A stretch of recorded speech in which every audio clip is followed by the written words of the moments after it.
شفیع جان صاحب، یہ جو رابطے ہیں سیاسی سطح پر بھی اور دوسرے بھی، دونوں سیاسی جماعتوں کے لیڈرز کے رہیں تو زیادہ بہتر راستہ ہوتا ہے۔ سیاسی لوگ سیاسی لوگوں سے باتیں کرتے، اکٹھے بیٹھ کے چائے پیتے، راہ عمل بناتے، وہ زیادہ بہتر لگتی ہیں، اور میرے خیال میں سیاست کو ترجیح اس لیے دی جاتی ہے کہ اس میں ایک مشاورت کا عمل شامل ہو جاتا ہے۔ یہ مشاورت کا عمل پاکستانی سیاست میں ناپید ہے پچھلے کچھ عرصے میں۔ اب لگتا ہے کہ شاید پی ٹی آئی اس چیز کو دوبارہ اسی راہ کے اوپر اپنے آپ کو گامزن کرنے کا ارادہ رکھتی ہے۔ کچھ تبدیلی ہے پی ٹی آئی کے اندر، کیونکہ پچھلے 2 دنوں سے لب و لہجہ پی ٹی آئی کی قیادت کا کچھ بدلا ہوا ہے۔ دیکھیے ندیم ملک صاحب، اگر آپ پی ٹی آئی کی لیڈرشپ کی بات کریں، ہم نے یقین دہانی کروائی ہے سپریم کورٹ کو کہ کوئی بھی عمران خان صاحب کے صحت کے حوالے سے کوئی بھی سیاسی گفتگو نہیں ہوگی، اور اس کا ہم پاس رکھ رہے ہیں۔ ہماری لیڈرشپ نے بھی یہ تمام کارکنوں کو یہ ہدایت کی ہے، اپنے پارلیمنٹیرینز کو یہ ہدایت کی ہے۔ پھر آپ نے یہ بھی دیکھا ندیم صاحب کہ نورین بی بی کی جب ملاقات ہوئی تو اس کے بعد بھی کوئی میڈیا ٹاک نہیں ہوئی۔ تو ہم نے جو یقین دہانیاں کورٹ کو کروائی ہیں، ہم اس کا ہر صورت میں پاس رکھیں گے۔ جہاں تک مشاورت کی اور مذاکرات کی آپ بات کر رہے ہیں، تو ہم نے تو پچھلے 2 سال میں ندیم صاحب کوئی بھی احتجاج کی آفیشیل کال نہیں دی۔ آپ نے دیکھا ہوگا کہ علی امین صاحب تھے یا پھر سہیل آفریدی صاحب کو بھی 9 مہینے ہو گئے ہیں، پہلی دفعہ 27 کی تاریخ جو ہے وہ کال کی گئی ہے۔ بیچ میں جو 26 نومبر کے بعد سے لے کے 5 اگست تک تو کوئی کال نہیں تھی۔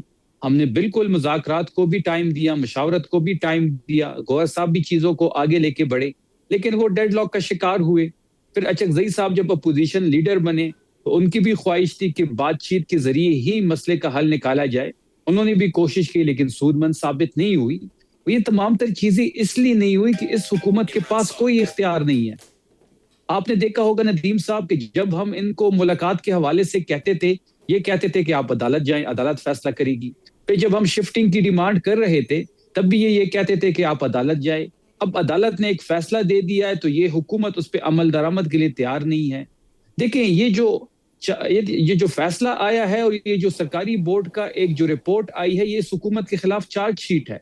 اگر حکومت جب ہم ڈیمانڈ کر رہے تھے اور ان کو شفٹ کر دیتے تو آج حکومت ایک ہائی اینڈ مورل گراؤنڈ پہ ہوتی، لیکن اس حکومت کی تو پستی اتنی ہے اور اتنی انا ہے، اتنی ضد ہے جو ختم ہی نہیں ہو رہی، جو ان کی صحت پہ سیاست کر رہی ہے۔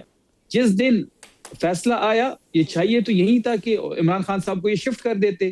نواز شریف کے ٹائم پہ تو ہم نے ان کو باہر بھیجا۔ کیا لندن میں کوئی سرکاری ہاسپٹل تھا؟ کیا زرداری صاحب جب ضیاء الدین ہاسپٹل گئے ہماری حکومت میں، کیا وہ سرکاری ہاسپٹل تھا؟ اس ملک میں تو مشرف ای سی ایل میں ہونے کے باوجود علاج کے لیے باہر گئے۔ لیکن عمران خان کے ٹائم پہ یہ ساری چیزیں کیوں ہو رہی ہے؟ یہ حکومت اتنی پستی کا شکار کیوں ہے؟ مطلب ٹھیک ہے ہماری سیاسی حریف ہے، ہماری سیاسی نالاگی ہو سکتی ہے، لیکن ایک دوسرے کے صحت پہ اس قسم کے اقدامات نہیں ہونے چاہیے۔ ہم نے تو نواز شریف کو پہلے سرکاری ہاسپٹل میں شفٹ کیا، پھر نجی ہاسپٹل میں شفٹ کیا، پھر وہ جاتی عمرہ میں چلے گئے، ایک آئی سی یو وہاں پہ بنایا گیا، پھر 50 روپے کے اسٹامپ پیپر پہ لندن جانے دیا۔ لیکن عمران خان صاحب کے ٹائم پہ یہ تو اس کو پمز لاتے ہیں، جہاں پمز میں ریٹینا کا اسپیشلسٹ نہیں ہے۔ اب جب سپریم کورٹ نے حکم دے دیا ہے کہ نجی ہاسپٹل میں آپ شفٹ کریں ان کو، تو یہ حکومت کر نہیں رہی، کبھی ایک بہانہ بنا رہی ہے، کبھی نظر ثانی کی اپیلیں کر رہی ہیں۔ ایک اور چیز ندیم صاحب آپ نے کل دیکھا ہوگا کہ جب یہ فیصلہ آیا تو اسی حکومت کے کچھ نمائندوں نے فیصلے کا خیر مقدم کیا۔ طارق فضل چودھری صاحب نے فلور پہ کہا کہ ہم اس پہ عمل درآمد کریں گے، رانا ثناء اللہ صاحب کا بیان آیا، لیکن پھر کچھ گھنٹوں بعد جب تحریری فیصلہ آیا اور اس کے چند گھنٹوں بعد ان کے وزیر قانون میڈیا پہ آ گئے، انہوں نے کہا کہ جی ہم نظر ثانی کی اپیل کریں گے۔ پھر اگلی صبح جو 2 ان کے وفاقی وزیر ہیں جو اپنی بدزبانی کے لیے مشہور ہیں، وہ میڈیا پہ آتے ہیں اور وہ پھر الزامات کی بارش کرتے ہیں۔ تو یہ اتنی پستی کا شکار کیوں ہے؟ کیوں خوف ہے عمران خان کا؟ کیوں اتنا خوف ہے؟ نواز شریف اور بیرسٹر گوہر، ان دونوں نے کچھ آپس میں بات چیت کے حوالے سے آج ذکر کیا ہے، کیا کہا ہے انہوں نے؟ پہلے سن لیں۔ اپوزیشن کے ساتھ میں نے ہمیشہ کہا کہ ہم بامقصد بات چیت کے لیے تیار ہیں۔ اپوزیشن کو انوائٹ کرتا ہوں کہ وہ آئیں، بیٹھ کے بات کریں، معاملات ہیں ان کو بات چیت سے طے کریں تاکہ پاکستان کی معاشی ترقی اور جمہوریت کو ہم تقویت دے سکیں۔ مگر تالی دونوں ہاتھوں سے بجتی ہے۔ اب ان کے اوپر یہ منحصر ہے کہ وہ کتنی جلدی ایک کنسٹرکٹیو ڈائلاگ کے لیے تیار ہوتے ہیں. یہ اچھی بات ہے اگر وزیر اعظم صاحب سٹیپ لے لیں، اور یہ وقت ہے کہ سٹیپ ایسے لیں تاکہ مذاکرات ہو، سیاسی مسائل کا سیاسی حل ہو، پاکستان کو ہم اچھے ڈائریکشن میں لے کے جائیں، پاکستان کی جمہوریت کو ہم مضبوط کریں، پاکستان کی معیشت کو ہم مضبوط کریں. عامر شیر علی صاحب، ایک کنسٹرکٹیو ڈائلاگ ضرورت ہے، اور کنسٹرکٹیو ڈائلاگ کا مطلب یہ ہوگا کہ دونوں سنجیدگی دکھائیں، نون بھی اور پی ٹی آئی بھی. نون کے اسٹیٹمنٹ صرف اس لیے نہیں ہونے چاہیے کہ ٹی وی کی کنزمپشن کے لیے ہوں، بلکہ پریکٹیکلی آپ بیٹھیں اور راستے کھول لیں ایک دوسرے کے لیے.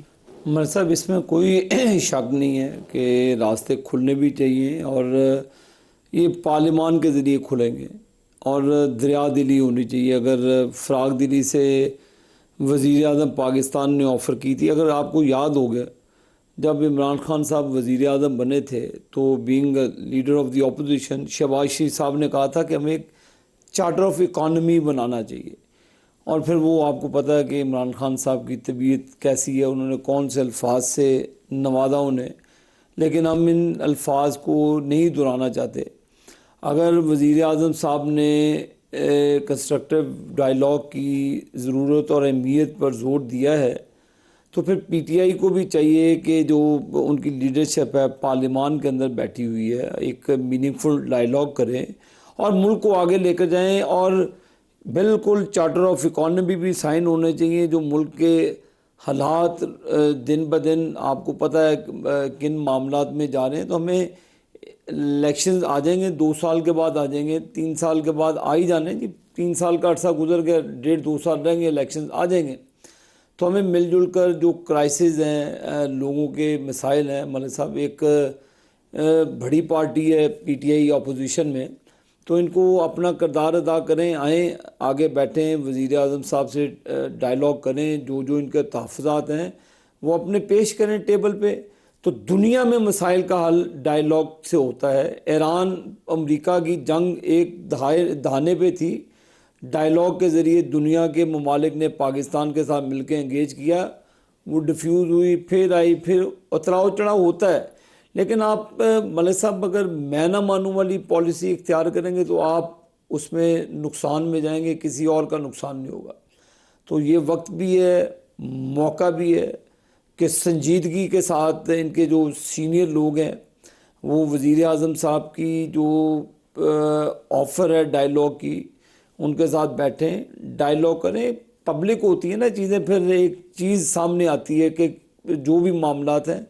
تو آج بھی ہم حکومت کی طرف سے پی ٹی آئی کو کہتے ہیں جی جو پارلیمان کے اندر آئیں، ڈائلاگ کریں، وزیر اعظم صاحب کے ساتھ بیٹھیں.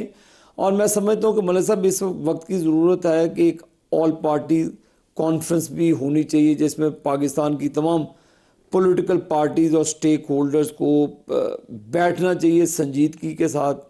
اور ملک کے جو سیکیورٹی کے معاملات ہیں، جو بھی معاملات ہیں، جو ایک آئینی بحثیں چھڑ گئی ہیں صوبوں کی، فلان ہے، تو یہ پولیٹیشین ہی اس مسائل کا حل، آئین بھی بنانے والے پولیٹیشین ہیں، ملک کو بچانے والے بھی پولیٹیشین ہیں. تو سنجیدگی کے ساتھ پارلیمان کا فلور استعمال کرتے ہوئے تمام پولیٹیکل لیڈرز کو ہوش کے ناخن لینے چاہیے اس سے پہلے کہ بہت دیر ہو جائے.